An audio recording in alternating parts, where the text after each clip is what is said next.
Hello guys, in this video I'm going to show you how to enable push notifications on the Flashscore application.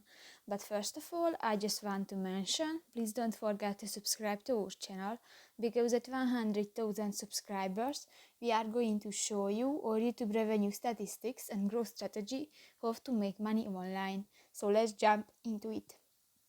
First of all, open the application on your device.